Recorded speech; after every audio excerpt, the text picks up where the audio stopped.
화를 다스리지 못해 괴로운 당신에게 분노를 멈추는 부처님의 가르침. 이 이야기를 시작하기 전에 먼저 당신에게 묻고 싶습니다. 지금 혹시 화가 나 있나요? 아니면 어제 겪었던 일 때문에 아직도 마음속에 분노가 남아 있나요? 누군가 당신의 자존심을 긁었을 수도 있고, 당신을 이해해주지 않는 것 같아 속상할 수도 있습니다. 세상이 뜻대로 되지 않는 것 같아 화가 날 수도 있고, 자신이 초라하게 느껴져서 자신에게 화가 날 수도 있습니다. 이 모든 감정은 너무나 자연스러운 것입니다. 화가 나는 당신을 탓하는 것이 아닙니다.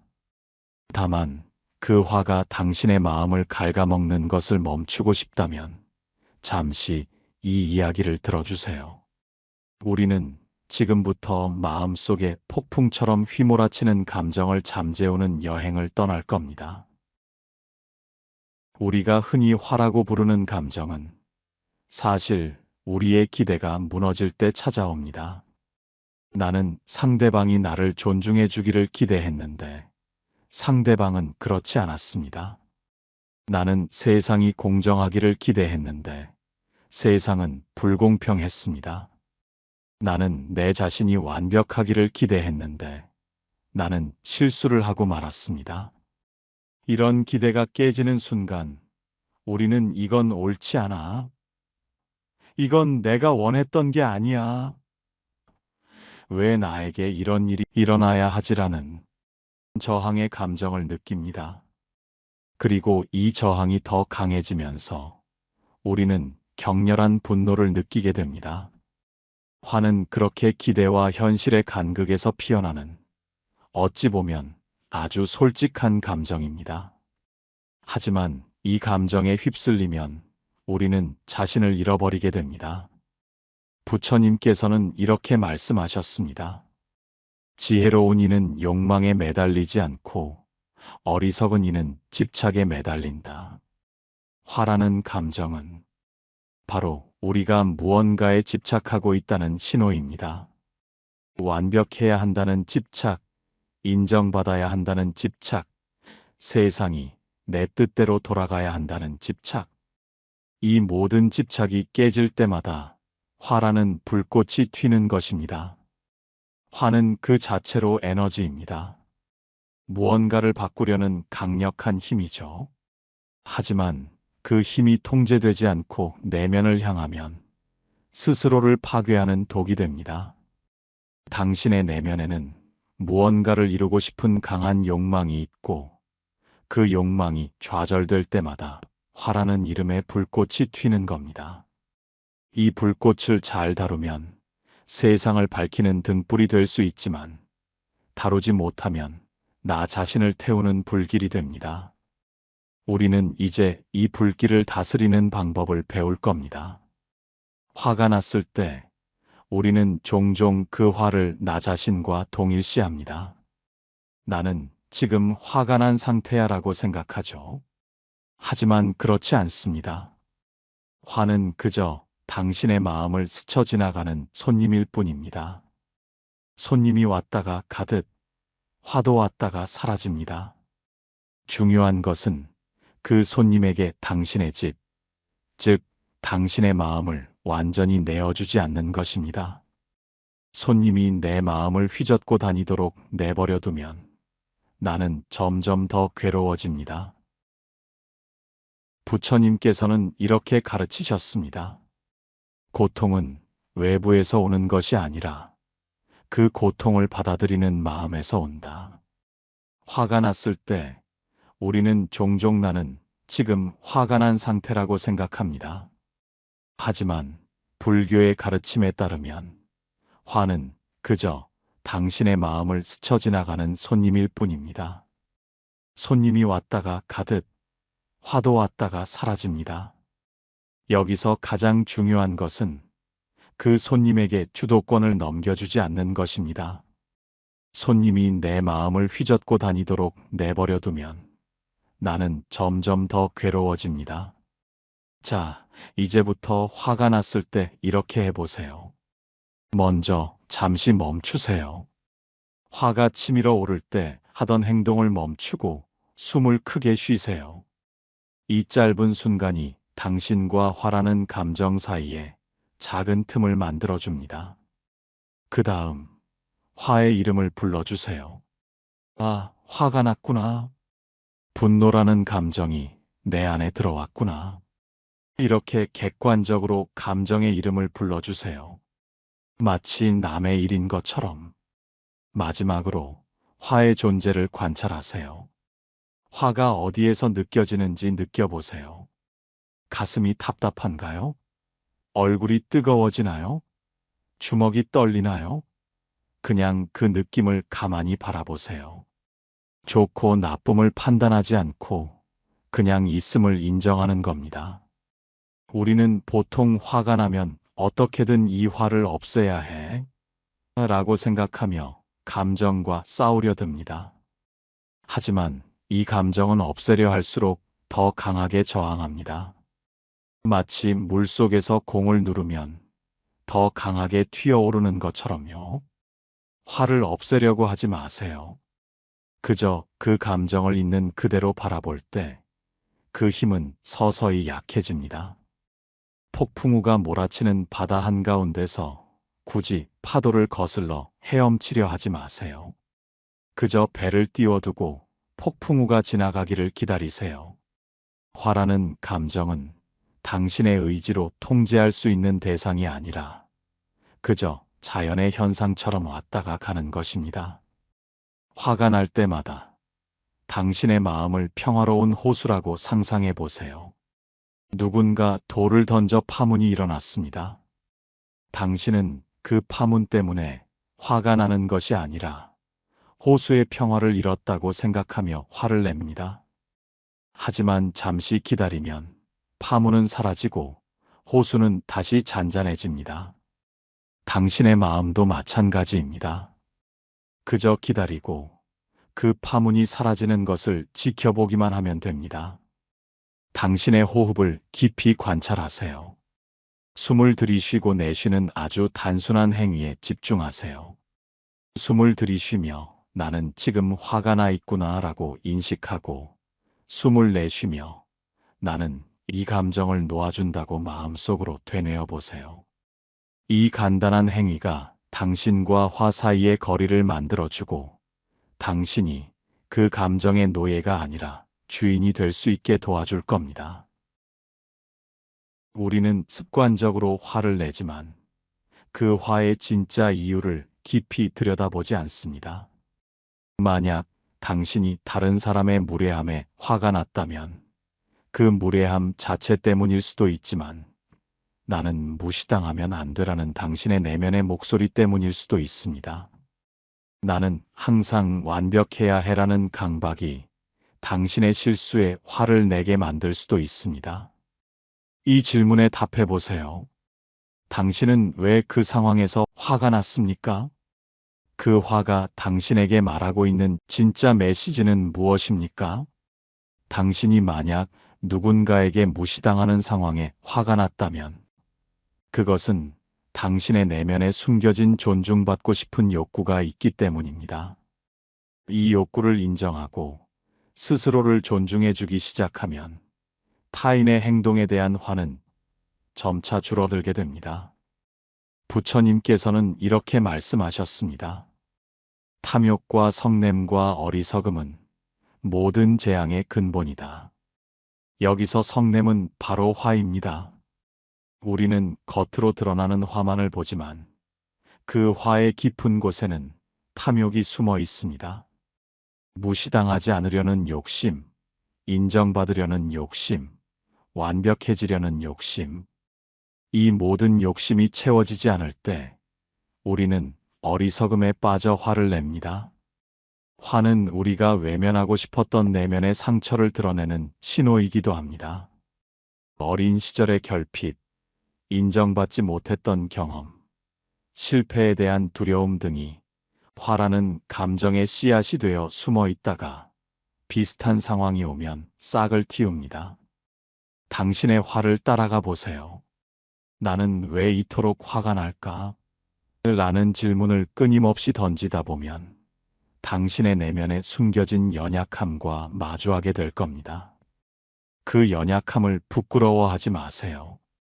그것은 당신이 살아온 흔적이자 당신의 존재를 이루는 소중한 부분입니다. 화를 다스린다는 것은 그 연약함을 외면하는 것이 아니라 따뜻하게 보듬어주는 일입니다. 상처 입은 내면의 아이를 안아주고 괜찮아, 그럴 수 있어라고 말해주는 것처럼 말이죠. 화는 당신의 내면에 숨겨진 욕망과 결핍을 알려주는 나침반입니다. 타인의 행동에 화가 났다면 그건 아마도 당신이 그 사람에게 기대하는 무언가가 있었기 때문일 겁니다. 예를 들어 당신의 노력을 알아주길 바랐다거나 당신을 특별하게 대해주길 바랐을 수도 있습니다. 이런 기대는 누구에게나 있는 자연스러운 마음입니다.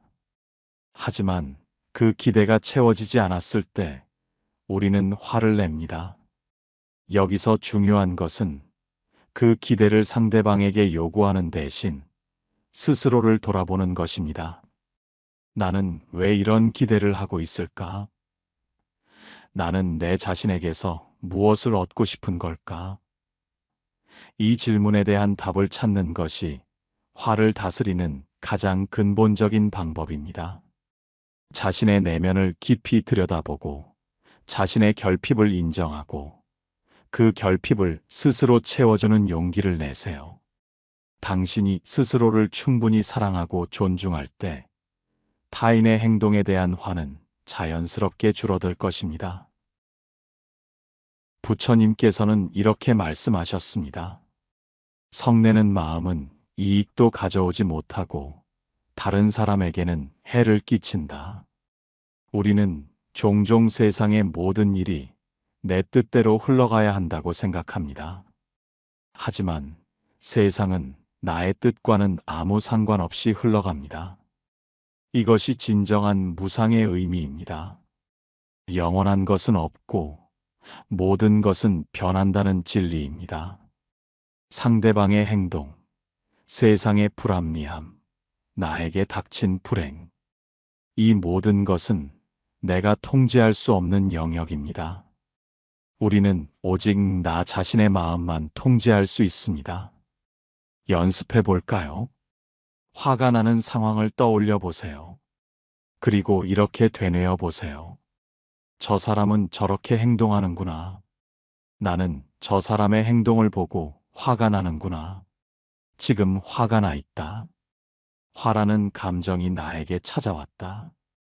이런 연습을 통해 우리는 화라는 감정이 외부의 사건 때문에 일어난 것이 아니라 그 사건을 받아들이는 내 마음 때문에 일어났다는 것을 깨닫게 됩니다. 즉, 화는 남이 나에게 준 감정이 아니라 내가 스스로 만들어낸 감정이라는 것을 알게 되는 겁니다.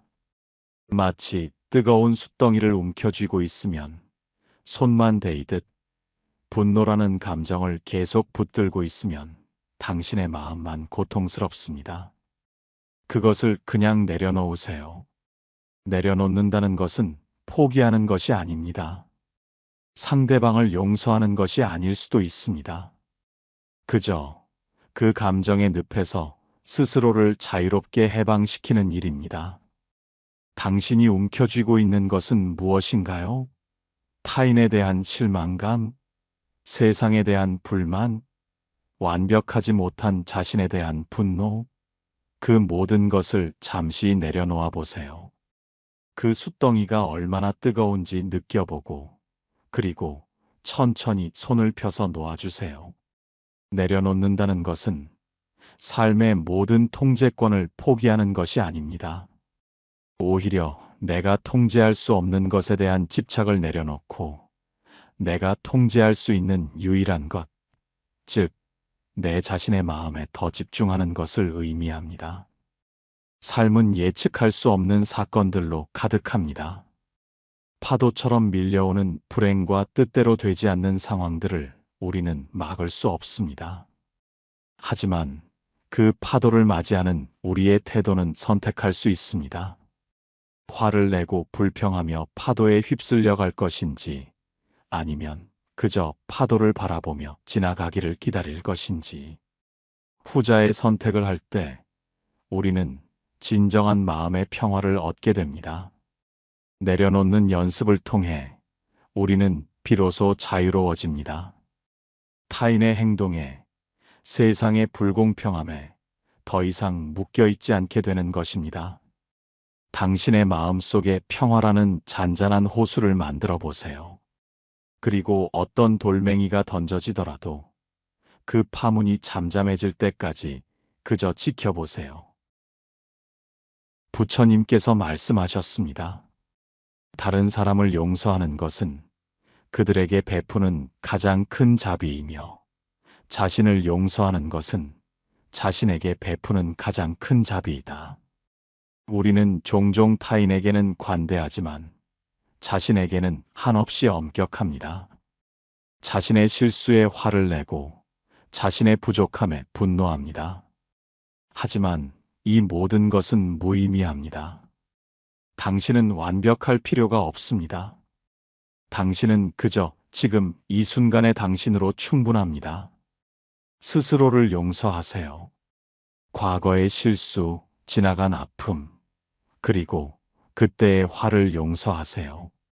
당신이 자신을 용서할 때 당신은 비로소 타인도 진심으로 용서할 수 있게 됩니다. 이것이 바로 당신의 마음을 평화롭게 만드는 가장 위대한 수행입니다. 당신의 마음이 고요해질 때 당신을 괴롭히던 화의 그림자는 서서히 사라질 것입니다.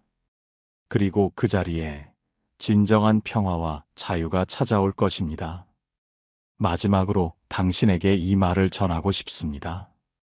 당신은 화보다 크고 분노보다 강합니다. 당신의 마음은 어떤 감정에도 흔들리지 않는 뿌리 깊은 나무와 같습니다. 바람이 불면 나뭇잎이 흔들릴 수는 있지만 나무의 뿌리는 굳건히 땅속에 박혀 있습니다. 당신의 내면의 평화를 굳건히 지키세요. 그러면 어떤 폭풍이 몰아쳐도 당신의 마음은 흔들리지 않을 것입니다. 당신이 스스로의 마음을 다스릴 수 있게 될 때 당신은 비로소 자유를 얻게 됩니다. 타인의 행동에 휘둘리지 않고 세상의 불합리함에 무너지지 않는 진정한 자유 말입니다. 당신은 이미 그 자유를 얻을 힘을 가지고 있습니다. 그 힘은 멀리 있는 것이 아니라 바로 당신의 마음 속에 있습니다. 모든 순간 당신의 마음이 편안하기를 바랍니다. 부처님께서 말씀하셨습니다. 어둠이 아무리 짙어도 작은 등불 하나가 어둠을 밝힐 수 있다. 당신의 마음 속에 있는 화의 어둠을 밝히는 작은 등불은 바로 알아차림입니다. 화가 일어날 때 그 화를 무시하거나 억누르려 하지 말고 그저 화가 났구나 하고 알아차리는 것만으로도 충분합니다. 이 작은 알아차림이 당신의 마음을 평화로 이끄는 첫걸음이 될 것입니다. 매일 아침 눈을 뜰 때 당신의 마음을 들여다보세요. 그리고 당신의 하루를 시작하기 전에 오늘 하루 동안 어떤 감정이 찾아와도 그 감정에 휩쓸리지 않겠다고 다짐하세요. 점심시간에는 잠시 조용히 앉아 당신의 호흡에 집중하세요. 당신의 몸을 이완시키고 마음을 진정시키는 아주 간단한 방법입니다. 저녁에는 오늘 하루 동안 당신에게 일어났던 일들을 돌아보세요. 어떤 일 때문에 화가 났는지, 그리고 그 화를 어떻게 다스렸는지 기록해 보세요. 이 과정이 당신의 마음을 객관적으로 바라보는 습관을 만들어 줄 것입니다. 당신은 더 이상 감정의 노예가 아니라 감정의 주인이 될 것입니다.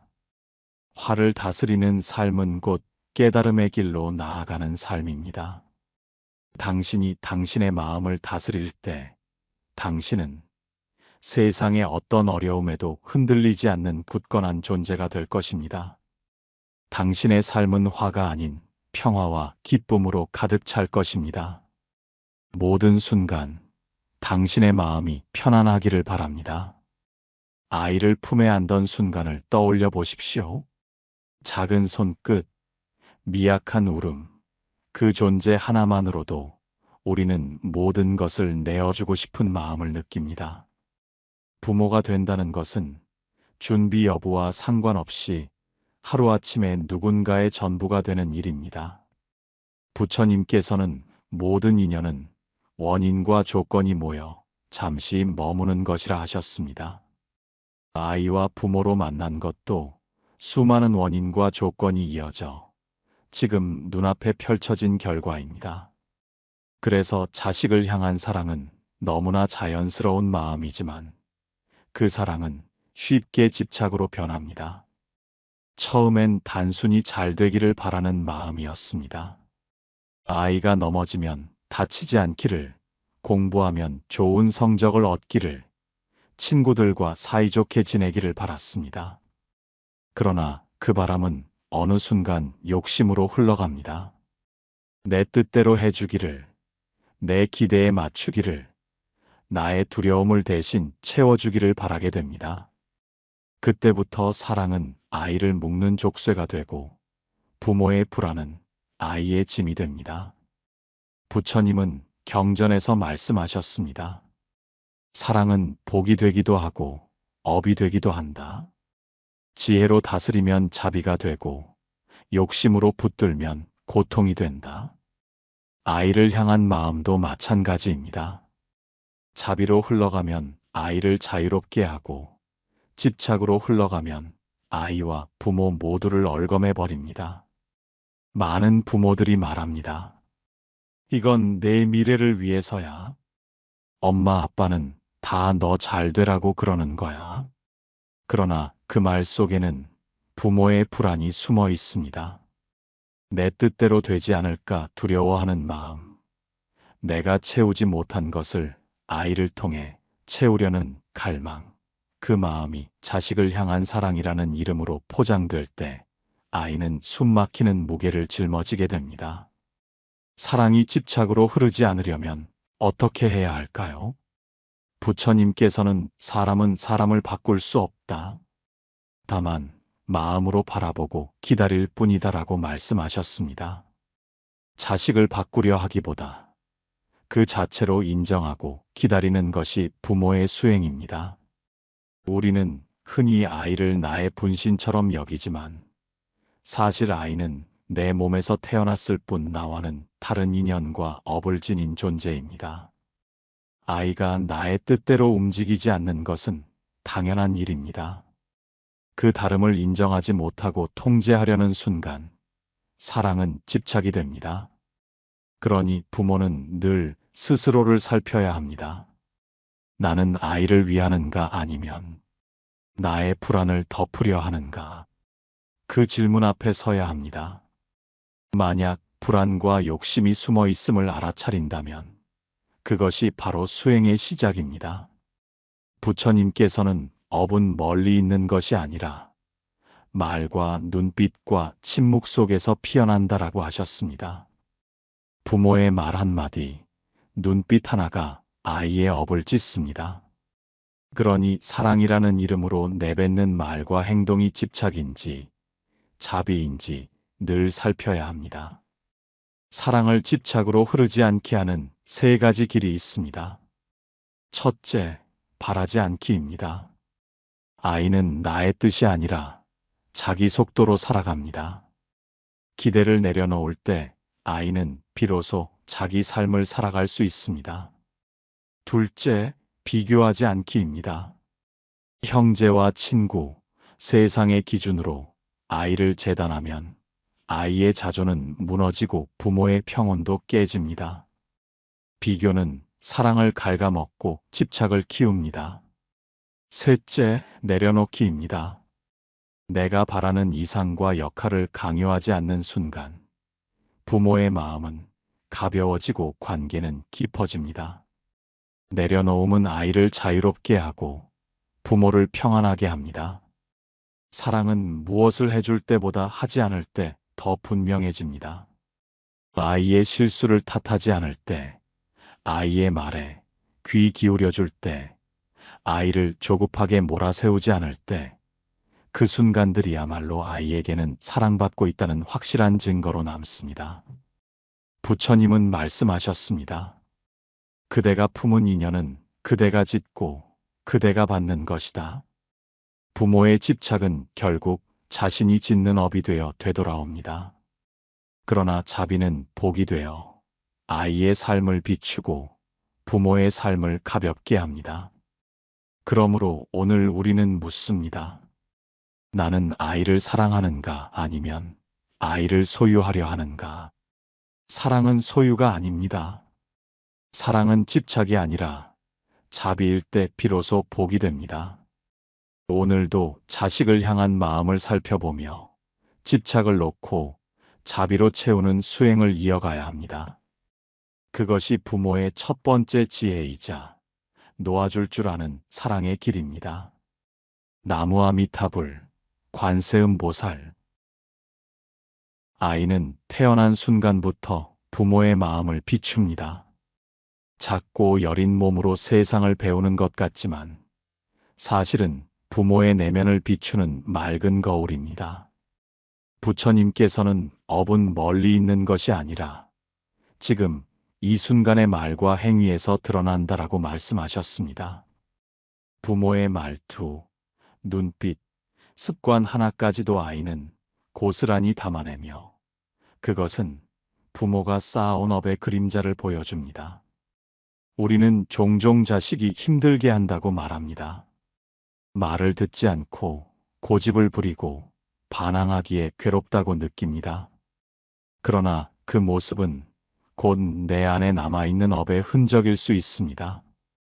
내가 과거에 다스리지 못했던 분노가 아이의 성격을 통해 다시 나타나고 내가 채우지 못한 욕심이 아이의 불만을 통해 드러나기도 합니다. 아이가 내 마음을 흔드는 이유는 바로 내가 직면하지 않은 내 상처가 다시 비춰지고 있기 때문입니다. 부처님은 자식을 낳는 자는 육신을 나눈 자요, 자식을 사랑하는 자는 마음을 나눈 자다라고 하셨습니다. 그러나 자식을 이해하는 자는 그와 함께 수행하는 자입니다. 부모와 자식은 단순한 혈연을 넘어 서로의 업을 비추고 닦아주는 도반입니다. 아이가 하는 말 한마디, 작은 행동 하나에도 부모는 자신을 돌아보게 됩니다. 예를 들어 보십시오. 아이가 친구와 다투고 와서 울음을 터뜨릴 때 부모의 마음은 흔들립니다. 그 순간 왜 싸웠니? 내가 잘못한 건 아니니? 하고 다그치기보다 내 안의 분노와 불안을 먼저 돌아봐야 합니다. 아이의 울음은 사실 나의 상처를 건드린 울림일 수 있기 때문입니다. 내가 어린 시절 겪었던 외로움과 두려움이 다시 떠오르는 것입니다. 그러니 아이를 탓하기 전에 부모 스스로 자신의 내면을 비춰보아야 합니다. 자식은 부모의 말을 따라하지 않습니다. 부모의 삶을 따라합니다. 내가 말로는 자비를 이야기하면서 삶에서는 화를 참지 못한다면 아이는 그 화를 배웁니다. 내가 입으로는 감사한다 하면서도 불평으로 하루를 채운다면 아이는 그 불평을 거울처럼 비춥니다. 그러니 아이를 변화시키려 하기보다 내가 먼저 변해야 합니다. 그것이 거울 앞에 선 부모의 올바른 태도입니다. 부처님께서는 또 말씀하셨습니다. 세상을 바꾸고자 한다면 먼저 자신을 다스려라.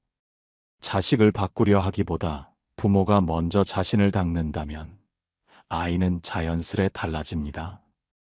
부모의 침묵에서 아이는 평온을 배우고 부모의 기다림에서 아이는 존중을 배우며 부모의 참회에서 아이는 진정한 겸허를 배웁니다. 아이와의 관계에서 괴로움이 찾아올 때 그것은 업이 나를 거울처럼 비추는 순간입니다. 아이의 반항은 내 고집을 보여주고 아이의 거절은 내 집착을 드러내며 아이의 침묵은 내가 외면한 상처를 일깨웁니다. 그러니 아이는 결코 나를 괴롭히려 태어난 존재가 아닙니다. 나를 깨우치게 하려고, 내 안의 업을 드러내주려고 곁에 온 존재입니다. 자식이 부모의 거울이라는 사실을 알게 되면 우리는 자식을 다르게 바라보게 됩니다. 아이가 하는 행동 하나가 곧 내 삶을 되돌려주는 메시지임을 알게 됩니다. 그러니 아이를 탓하기보다 그 거울에 비친 내 얼굴을 먼저 살펴야 합니다. 그 순간 아이와의 갈등은 더 이상 고통이 아니라 수행의 기회로 변합니다. 부처님께서는 마음이 깨끗하면 모든 것이 깨끗하다라고 하셨습니다. 부모의 마음이 맑아지면 아이의 거울도 맑아지고, 부모의 업이 가벼워지면 아이의 삶도 한결 가벼워집니다. 부모가 먼저 자신을 닦는 순간 아이는 자연스럽게 자비와 지혜를 배우게 됩니다. 오늘도 아이는 부모의 거울이 되어 나를 비추고 있습니다. 그 거울 앞에서 나는 나의 분노를 보고, 나의 욕심을 보고, 나의 두려움을 봅니다. 그리고 조용히 다짐합니다. 이 아이를 고치려 하지 않고 이 아이를 통해 나를 고치겠다고. 그리하여 자식은 단순한 사랑의 대상이 아니라 나를 수행의 길로 이끄는 거룩한 스승이 됩니다. 부모와 자식은 서로의 거울이 되어 함께 성장합니다. 그것이 바로 인연의 신비이자 부처님께서 우리에게 알려주신 자비의 길입니다. 나무아미타불, 관세음보살. 우리는 부모가 되면 본능처럼 아이를 보호하고 이끌려 합니다. 아이가 넘어질까 불안하고 길을 잘못 들까 두렵습니다. 그래서 우리는 끊임없이 말합니다. 이렇게 해라. 그건 하지 마라. 내가 잘 되려면 이 길밖에 없다. 그러나 부처님께서는 말씀하셨습니다. 사람은 사람을 바꿀 수 없다. 다만 마음으로 바라보고 기다릴 뿐이다. 아이를 향한 수많은 충고와 지시는 사랑의 다른 이름 같지만 때로는 아이의 마음을 다치게 하는 족쇄가 됩니다. 통제는 순간적으로 효과를 내는 듯 보이나 결국 아이의 자유를 빼앗고 부모와의 관계를 멀어지게 합니다. 부모가 원하는 방향으로 아이를 몰아세울 때 아이는 순종하는 척할 뿐 마음속으로는 거리를 두기 시작합니다.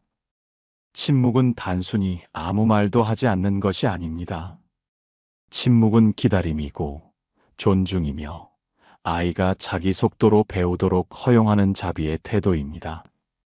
부처님께서는 묵어는 가장 깊은 가르침이다라고 하셨습니다. 부모가 조급히 말하지 않고 잠시 멈추어 줄 때 아이는 자기 안에서 답을 찾는 힘을 기르게 됩니다. 예를 들어 보십시오. 아이가 시험에서 좋은 성적을 받지 못했을 때 부모는 흔히 이렇게 말합니다. 왜 공부를 더 열심히 안 했니? 앞으로는 이렇게 해라. 그러나 그 순간 아이는 실망과 두려움으로 이미 마음이 무너져 있습니다. 부모의 말이 격려가 되지 못하고 오히려 상처가 되어 남습니다. 그럴 때 필요한 것은 충고가 아니라 곁에서 함께 있어주는 침묵입니다. 괜찮다는 한마디와 따뜻한 눈빛이면 충분합니다. 침묵 속에서 아이는 실패조차 안전하게 느끼며 다시 도전할 용기를 얻게 됩니다. 통제는 부모의 불안을 드러냅니다. 내가 원하는 대로 하지 않으면 아이가 잘못될 것이다. 라는 두려움이 통제라는 이름으로 나타나는 것입니다. 그러나 아이는 부모의 뜻이 아니라 자신의 인연과 업을 따라 살아갑니다. 아무리 부모가 조종하려 해도 아이의 삶은 결국 자기 몫입니다. 그러니 부모는 통제하려는 마음을 내려놓고 대신 믿고 기다려야 합니다. 기다림은 무력함이 아니라 가장 큰 자비입니다. 부처님은 제자들에게도 강요하지 않으셨습니다. 그저 가르침을 전하고 제자 스스로 깨닫기를 기다리셨습니다. 마찬가지로 부모도 아이를 강제로 바꾸려 하기보다 자비롭게 지켜보며 때가 오기를 기다려야 합니다. 씨앗이 제철을 만나야 싹을 틔우듯 아이도 스스로 준비될 때 성장합니다. 부모가 조급해할수록 아이는 오히려 더디 자라납니다. 가르침 또한 말이 아니라 삶으로 전해져야 합니다. 부모가 아무리 좋은 말을 해도 행동으로 보여주지 않으면 아이는 배우지 못합니다. 부처님께서도 말씀하셨습니다. 행위 없는 말은 메아리일 뿐이다. 부모가 먼저 자비를 실천하고 감사하며 살아가는 모습을 보일 때 아이는 그 삶에서 가장 큰 가르침을 얻습니다. 아이에게 필요한 것은 잔소리가 아니라 본보기입니다. 기다림은 아이가 스스로 선택하게 하는 자유를 주고, 침묵은 아이가 자기 안의 목소리를 듣게 합니다. 부모의 사랑이 통제로 흐르지 않고 기다림으로, 충고가 아니라 삶의 본보기로 바뀔 때 아이와 부모의 관계는 더욱 깊어집니다. 오늘도 우리는 다짐해야 합니다. 나는 아이를 내 뜻대로 바꾸려 하지 않겠다. 그저 지켜보고 기다리겠다. 이 다짐 속에 참된 사랑이 있습니다. 기다림은 불안 속에서 태어나는 것이 아니라 신뢰 속에서 이루어집니다. 아이가 어떤 길을 가든 그 길에서 배우고 성장할 것을 믿는 마음이야말로 부모의 가장 큰 기도입니다. 부처님께서는 강물은 억지로 흐르지 않는다. 다만 스스로 흘러간다라고 하셨습니다. 자식의 삶도 그러합니다. 부모가 억지로 길을 바꾸려 하기보다 스스로 흘러가도록 지켜보는 것, 그것이 통제가 아닌 기다림이며 가르침이 아닌 침묵입니다. 나무아미타불, 관세음보살. 부모가 되면 가장 어려운 수행은 내려놓음입니다. 사랑하기에 더 많은 것을 주고 싶고 더 안전하게 지켜주고 싶지만 그 마음이 지나치면 집착이 되어 아이를 억누르게 됩니다. 부처님께서는 이렇게 말씀하셨습니다. 사랑은 복이 되기도 하고 업이 되기도 한다. 내가 아이를 사랑하는 마음이 자비로 흐르면 복이 되지만 통제로 흐르면 업이 됩니다. 내려놓음은 그 업의 문을 닫고 복의 길을 여는 열쇠입니다. 하지만 내려놓음은 말처럼 쉽지 않습니다. 부모의 마음은 늘 불안하기 때문입니다. 혹시 실패하면 어떡하지? 혹시 다치면 어떡하지? 혹시 내 뜻대로 살지 않으면 어떡하지? 이 불안이 집착을 낳습니다. 그러나 부처님은 말씀하셨습니다. 모든 것은 인연 따라 이루어진다. 자식의 삶은 부모의 뜻이 아니라 아이 자신의 업과 인연에 의해 열립니다. 부모가 아무리 계획해도 아이는 자기만의 길을 가게 됩니다. 그러니 내려놓는다는 것은 포기하는 것이 아니라 아이의 길을 인정하는 것입니다. 어릴 적 아이는 부모가 손을 잡아주어야만 걸을 수 있습니다. 그러나 시간이 흐르면 아이는 스스로 걸어야 합니다. 그때에도 부모가 계속 손을 잡고 끌면 아이는 자기 발로 걷는 법을 배우지 못합니다. 내려놓음은 아이가 넘어지더라도 다시 일어나는 힘을 길러주는 것입니다. 자식을 키우며 부모는 늘 시험을 받습니다. 아이가 뜻대로 되지 않을 때 우리는 분노와 좌절을 느낍니다. 그러나 그 순간은 나의 자비심을 배우는 시간입니다. 부처님께서는 말씀하셨습니다. 마음이 고요할 때 모든 갈등은 사라진다. 아이의 반항과 실수는 부모의 고요를 깨뜨리지만 그 순간을 자비로 대할 때 부모는 한층 성장합니다. 자비란 아이가 원하는 것을 다 들어주는 것이 아닙니다. 자비는 아이의 마음을 이해하는 것입니다. 예를 들어 아이가 이유 없이 화를 내거나 짜증을 부릴 때 부모는 쉽게 꾸짖습니다. 그러나 자비는 이렇게 묻는 것입니다. 왜 저 아이의 마음이 흔들릴까? 아이의 분노 뒤에는 두려움과 불안이 숨어 있습니다. 부모가 그 불안을 이해해 줄 때 아이는 비로소 안정을 찾습니다. 내려놓음은 아이를 믿는 것입니다.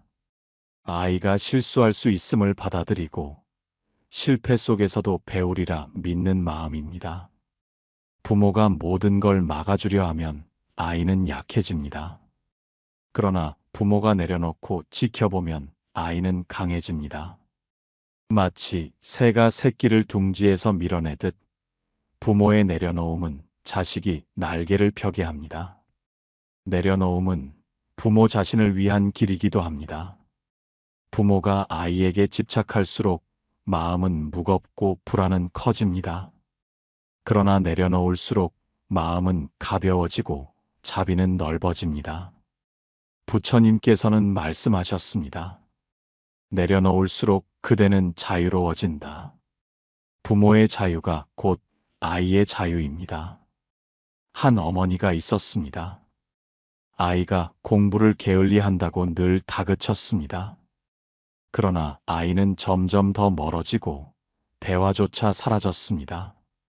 어느 날 어머니는 스승의 법문을 듣고 깨달았습니다. 내 불안이 아이를 옥죄고 있었구나. 그 후로 어머니는 다그침을 멈추고 대신 조용히 기도했습니다. 놀랍게도 아이는 서서히 스스로 공부하기 시작했습니다. 어머니가 내려놓은 만큼 아이가 자라났던 것입니다. 부처님은 강물은 스스로 흘러간다라고 하셨습니다. 자식도 그러합니다.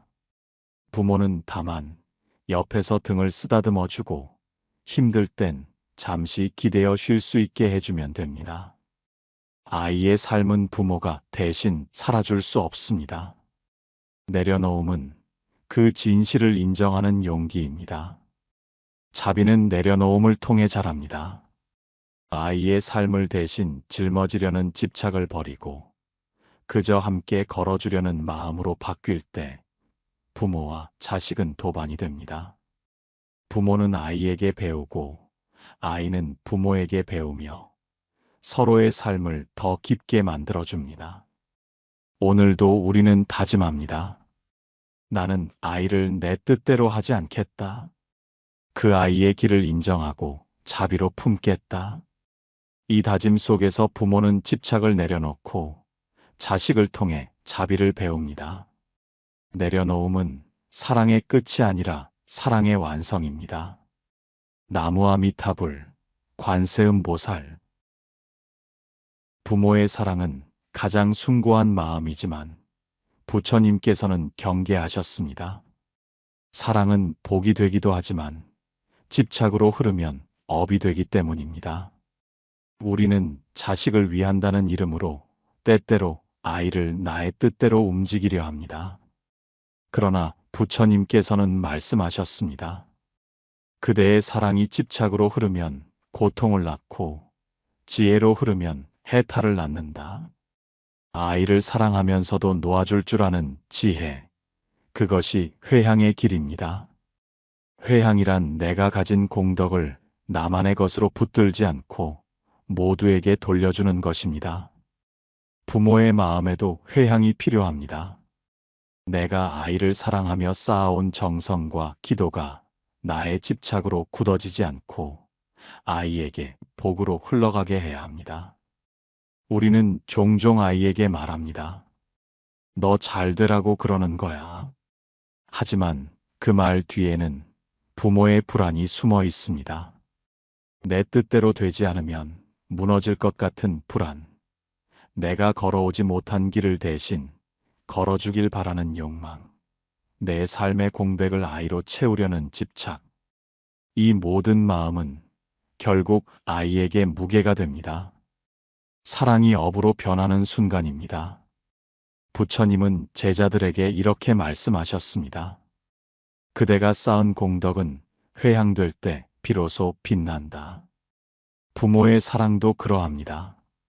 내가 아이에게 쏟은 마음이 집착으로 묶여 있으면 아이도 나도 괴롭습니다. 그러나 그 사랑을 회향으로 바꾸면 아이의 삶은 자유로워지고 부모의 마음은 평안해집니다. 회향의 길은 세 가지 실천으로 이루어집니다. 첫째, 바라지 않는 사랑입니다. 아이가 내 뜻대로 살지 않아도 괜찮다는 마음, 그 자체가 회향입니다. 아이는 나의 분신이 아니라 독립된 존재임을 인정하는 순간, 부모의 사랑은 무게가 아니라 날개가 됩니다. 둘째, 기도로 맡기는 마음입니다. 부모는 모든 것을 대신해 줄 수 없습니다.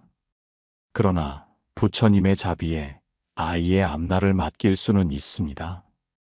기도는 집착을 내려놓고 사랑을 자비로 바꾸는 수행입니다. 부처님, 이 아이가 어디에 있든 지혜롭고 자비롭게 살게 하소서. 이 기도 속에서 부모는 마음을 비우고 아이는 보이지 않는 힘으로 감싸집니다. 셋째, 복을 나누는 마음입니다. 아이만 잘 되기를 바라지 않고 모든 아이들이 복을 누리기를 기원하는 마음입니다. 부모의 사랑이 자기 자식에게만 머물면 그것은 좁은 집착이 됩니다. 그러나 모든 중생의 아이들을 향해 확장될 때 그 사랑은 큰 자비가 되고 무한한 복이 됩니다. 한 스님은 이렇게 말씀하셨습니다. 내 자식을 위해 기도할 때 다른 아이들도 함께 잘 되기를 기도하라.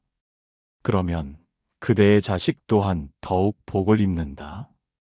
부모의 마음이 확장될 때